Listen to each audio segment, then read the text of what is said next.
Good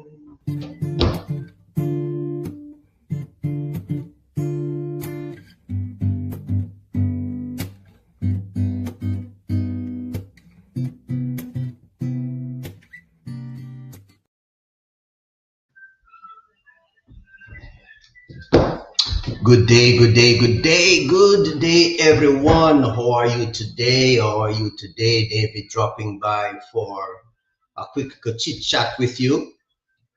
Of course, by now, we all know that we're way down into the tax season, today being almost the middle of February. So I know most of us would have had, our thing pulled together and anxiously heading to our tax preparers here, there, and everywhere. And of course, my clients have been coming by, and we started to ramp up things. There's one thing that has never failed, year in, year out, never ever failed. At this time, when taxpayers come to do their taxes, quite often questions are being asked. And basically, the questions are always, pointing to what, if anything, can I do to mitigate my tax bill, to get a good result, to get a favorable outcome, whether it be to end up getting a refund or to strategize to reduce my tax bill. Either way, what can we do to get the best possible outcome? Always. And I always start by reminding that when we are in the tax preparation mode and mold, which is like now, we're preparing taxes this year, 2026, but the tax year is 2025 that ended. It means, therefore, we are reporting on something that has already occurred. So whatever planning, whatever strategizing, whatever interventions that would be advisable, in most instances, they needed to have been done in the year 2025. So that when you come to do your taxes in 2026, you'd have already put in place whatever strategy. So to come now and just now asking, what can we do? Then in most instances, we're way behind what they call the 8 ball, okay? The horse is gone through the gate. Because a lot of things that we could contemplate, that we could, implement throughout the year to help us with our tax results would have had to be done rather in the year in question. There are a few things that can still be addressed in this, in the new year. There are things that we can still do even up to the April 15th regular tax filing season. But the bottom line is that most of what we call tax planning and tax strategizing has to be done during the course of the tax year.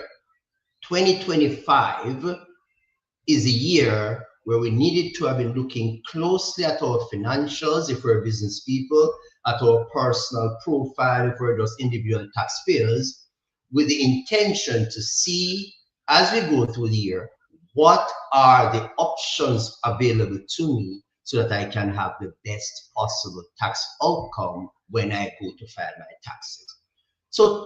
So tax preparation, which is the mold and the mode that we're in now, does not lend itself much for any kind of planning or strategizing as far as 2025 taxes are concerned. It's sad, but I tend to preach this over and over, and I know I'm not the only person. I know other tax preparers would have been doing the same thing, to say your tax returns is not just a dead document, okay? Your tax returns ought to be more than just a determination of whether or not I'm getting a refund or I owe some taxes.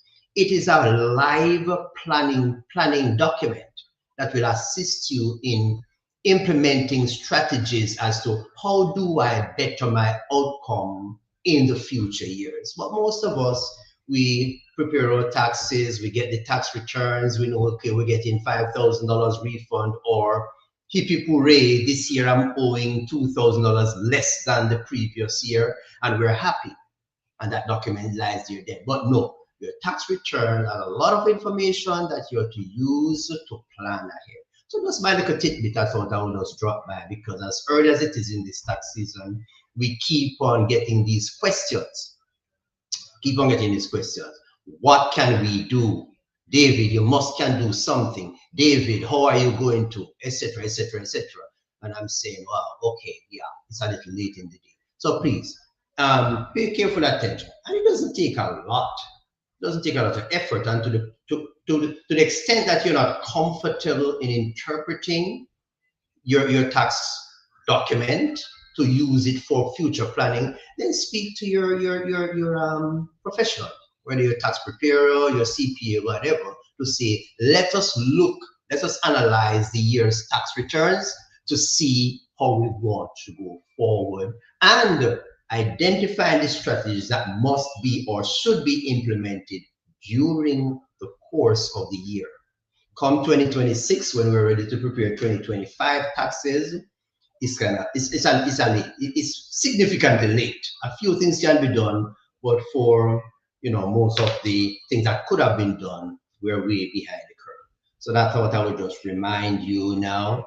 So what does this do for you? Hopefully it will say, well, this year, when I do my taxes, when I have that document, I'm going to really pay a little more attention to the information to see if next year, when I visit my tax preparer, I will not be asking the same old question, the redundant question, the behind the curve question as to what can we now do to mitigate my taxes, but would have said, oh, by the way, these are the things that I did in 2025, and I'm bringing them to your attention. And then as a tax preparer, we say, oh, hip hip hooray, I see we're taking this thing very serious.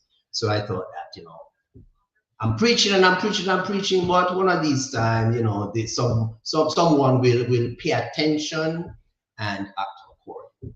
All right. So happy tax season for myself and other preparers, and for the tax payers who are yet to have your taxes done. So get your documents in order, make sure that you cover everything, check out, because the other things you do not want to do is to have your taxes prepared, only to realize that, oh wow, after my taxes are prepared, I'm just now getting a document in the mail, but I already filed my taxes. What's the implication? So ensure that you check off to see that you have all your tax docs.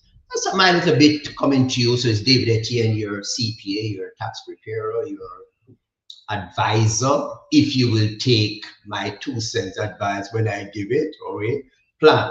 Preparing your taxes is far removed from strategizing and planning for the best tax outcome.